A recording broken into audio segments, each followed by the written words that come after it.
மீண்டும் உங்களை நாம் சந்திப்பதிலே மிக்க மகிழ்ச்சி அடைகின்றோம். நான் இலங்கையில் இருந்து பதுளை போதனா வைத்தியசாலையில் இருந்து வைத்தியர் கிருஷான் வேதநாயகம். இந்த நீரழிவு நோயாலே ஏற்படுகின்ற சிறுநீரக பாதிப்புகளை பற்றி இன்று கொஞ்சம் விளக்கமாக பார்க்கலாம் என்று இருக்கின்றோம். அதே நேரத்திலே இந்த நீரழிவு அல்லது டயபெட்டிஸ் மெலைட்டஸ் நோயாளிகள் எவ்வாறு தங்களுக்கு சிறுநீரக பாதிப்பு ஏற்படுகின்றது என்பதை முதலிலேயே தெரிந்து கொள்ளுகின்ற முறையை பற்றி நாங்கள் பார்க்க இருக்கின்றோம்.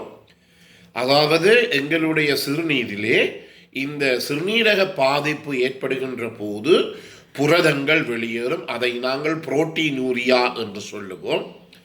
அதிலே முதலாவதாக வெளியேறுகின்ற ஒரு புரதமானது அல்புமின் எனப்படுகின்ற ஒரு வகையை சார்ந்த புரதம். இந்த அல்புமின் வகையை சார்ந்த இந்த புரதமானது மிக சிறிய துணிக்கைகளாக இருக்கின்றபடியினாலே அதை நாங்கள் மைக்ரோ அல்புமின் என்று சொல்லுவோம். எனவே இந்த சிறுநீருடன் எங்களுடைய சிறுநீரக பாதிப்பு ஏற்படுகின்ற போது இந்த புரதங்கள் வெளியேறுமாயின் அதை நாங்கள் மைக்ரோ அல்புமின் யூரியா என்று சொல்லுவோம்.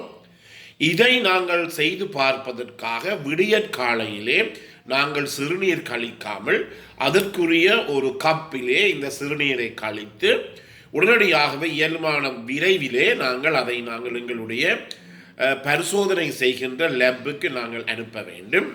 எனவே காலையிலே நாங்கள் வெளியேற்றுகின்ற அந்த சிறுநீரை நாங்கள் ஒரு கப்பிலே நாங்கள் சேகரித்து இதற்குரிய கண்டெய்னர்களை சேகரித்து அதை நாங்கள் எங்கே செய்ய வேண்டும், உடனடியாகவே லேபுக்கு அனுப்பி நாங்கள் பரிசோதித்து பார்க்க வேண்டும். சாதாரணமாக ஒருவருடைய சிறுநீரிலே வெளியேறுகின்ற இந்த மைக்ரோ ஆல்புமினுடைய அளவு 30 மில்லிகிராம் பெர் கிராம் என்று சொல்லலாம். 30 மில்லிகிராம் பெர் கிராம் என்று சொல்லுவார்கள். எனவே 30 மில்லிகிராமுக்கு குறைவாகத்தான் 30 மில்லிகிராமுக்கு குறைவாகத்தான் இருக்க வேண்டும். அதே நேரத்தில் இவ்வாறு வெளியேறுகின்ற இந்த மைக்ரோ ஆல்புமின் எனப்படுகின்ற இந்த புரதத்தினுடைய அளவு 300 கிராமுக்கு மேற்பட்டதாக இருந்தால் அங்கு உடனடியாகவே எங்களுக்கு சிறுநீரக பாதிப்பு ஏற்பட்டு விட்டது என்பதை நாங்கள் அறிந்து கொள்ள வேண்டும். அதே நேரத்திலே 30க்கும் 300க்கும் இடையிலே வருகின்ற போது நாங்கள் மிக மிக அவதானமாக இருந்து கொள்ள வேண்டும். உடனடியாக இதற்குரிய வைத்தியரிடம் காட்டி அதற்குரிய சிகிச்சையை நாங்கள் தொடங்க வேண்டும். இல்லாவிட்டால் எங்களுக்கு மிக பாரதூரமான அளவு எங்களுக்கு இந்த சிறுநீரக பாதிப்பு ஏற்படும்.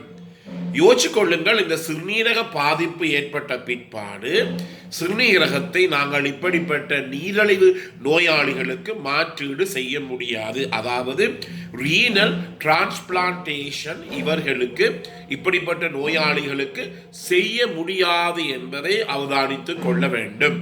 இல்லாவிட்டால் என்ன நடைபெறும் என்றால், ஒரு நோயாளிக்கு, சாதாரண ஒரு நோயாளிக்கு சிறுநீரகங்கள் பாதிக்கப்படுமாக இருந்தால் நாங்கள் அவருக்கு உடனடியாகவே இந்த சிறுநீரக மாற்று சத்திர சிகிச்சையை நாங்கள் செய்வோம். ஆனால் இந்த நீரழிவு நோயாளிகளுக்கு, இந்த டயபெட்டிஸ் மெலைட்டஸ் இருக்கின்ற நோயாளிகளுக்கு இப்படிப்பட்ட வசதிகள் குறைவாகத்தான் இருக்கின்றது.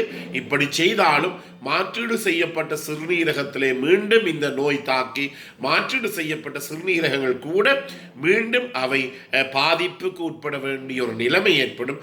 என்றபடியினாலே இந்த நோயாளிகளுக்கு இப்படிப்பட்ட சிகிச்சையை நாங்கள் அளிப்பது கிடையாது. இரண்டாவதாக யூரினிலே செய்யப்படுகின்ற இன்னொரு சோதனை என்ன, யூரின் ஆல்புமின் கிரியேட்டினின் ரேஷியோ. அதாவது சிறுநீரிலே வெளியேறுகின்ற ஆல்புமினுக்கும் சிறுநீரிலே வெளியேறுகின்ற இந்த கிரியேட்டினைனுக்கும் இடையிலே இருக்கின்ற விகிதாசாரம்.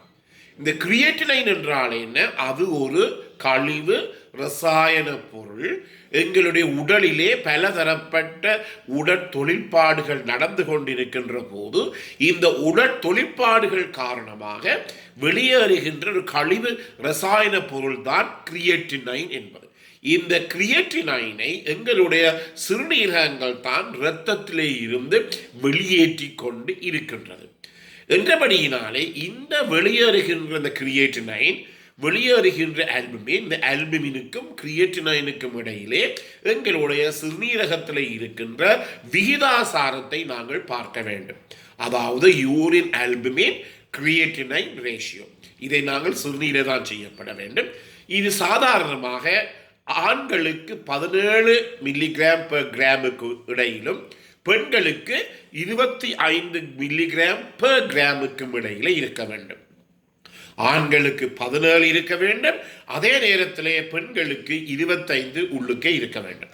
எனவே நாங்கள் என்ன சொல்லுகின்ற அறிவுரை என்றால், ஒவ்வொரு நீரிழிவு நோயாளியும் தங்கள் நீரிழிவுக்குரிய சிகிச்சைகள் தொடங்கின பிற்பாடு முதல் 3 மாசத்துல இருந்து ஒவ்வொரு 3 மாசத்துக்கு ஒரு முறை இந்த பரிசோதனையை, என்ன பரிசோதனை, சிறுநீரிலே வெளியேறுகின்ற மைக்ரோ ஆல்புமினூரியா, இரண்டாவதாக சிறுநீரிலே செய்யப்படுகின்ற யூரின் ஆல்புமின் கிரியேட்டினைன் ரேஷியோவை முதல் 3 மாதத்திலிருந்து கட்டாயம் செய்து பார்க்க வேண்டும். இவ்வாறு செய்து பார்க்கின்ற போதுதான் நாங்கள் முதல் நிலைமையிலேயே இந்த நோய்களை, இந்த சிறுநீரகத்திலே ஏற்படுகின்ற பாதிப்பை எங்களாலே கண்டுபிடிக்க கூடியதாக இருக்கும். அதே நேரத்திலே இந்த இரத்தத்திலே இருக்கின்ற கிரியேட்டினைனுடைய அளவையும் நாங்கள் பார்க்கலாம். அதாவது ஆங்கிலத்திலே சீரம் கிரியேட்டினைன் லெவல். இது சாதாரணமாக ஆண்களுக்கும் பெண்களுக்கும் வேறுபடுகிறது. ஆண்களுக்கு 0.7 இருந்து 1.1 மட்டும் போகலாம். பெண்களுக்கு 0.7 இருந்து 1.3 மில்லிகிராம் மட்டும் போகலாம். இதுக்கு மேல் இந்த இரத்தத்தில் இருக்கின்ற இந்த கிரியேட்டினைனுடைய அளவு கூட முடியாது. இது கட்டாயமாக நாங்கள் கவனித்துக் கொள்ள வேண்டியது. அதே நேரத்தில் நான் முதலிலே சொன்னது போல வீடுகளிலே ஒரு கொஞ்சம் பிந்திய நிலைமையிலே இந்த சிறுநீரிலே இந்த புரதம் வெளியேறுகிறது, புரோட்டீன் வெளியேறுகிறது. நாங்கள் என்ன செய்யலாம், ஒரு டெஸ்ட் டியூப், ஒரு பரிசோதனை குழாயிலே 3/4 பகுதிக்கு சிறுநீரை எடுத்து அது ஒரு மெழுகுதிரியிலேயோ அல்லது ஏதாவது ஒரு கேஸ் குக்கர்லேயோ நாங்கள் கவனமாக அதை சூடாக்க வேண்டும். சூடாக்கின பிற்பாடு 10 நிமிஷம் சூடாக்கின பிற்பாடு அதனுள்ளே நாங்கள் 2-3 துளி தேசிக்காய் அல்லது 2-3 துளி விநாகிரியை விட்டு பார்க்க வேண்டும். அவ்வாறு விநாகிரியை விட்டு பார்க்கின்ற போது அந்த சூடாக்கின சோதனை குழாயிலே இருக்கின்ற சிறுநீரானது மிகவும் தெளிவாக இருக்குமா இருந்தால் அதிலே ஒரு விதமான பாதிப்புகளும் ஏற்படவில்லை.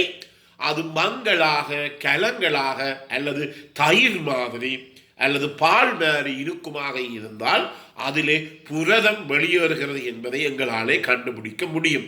முக்கியமாக கவனித்துக் கொள்ள வேண்டியது என்னவென்றால், இந்த மிகப்பெரிய பாதிப்பு எப்போது எங்களுக்கு ஏற்படும் என்றால், சிறுநீரகங்கள் 2 சிறுநீரகம், வலது பக்கம் இடது பக்கம் 2 சிறுநீரகங்களும் 150% பாதிக்கப்பட்ட பிற்பாடுதான் எங்களுக்கு கண்ணுக்கு தெரிகிற மாதிரி இந்த புரதம் வெளியேறும்.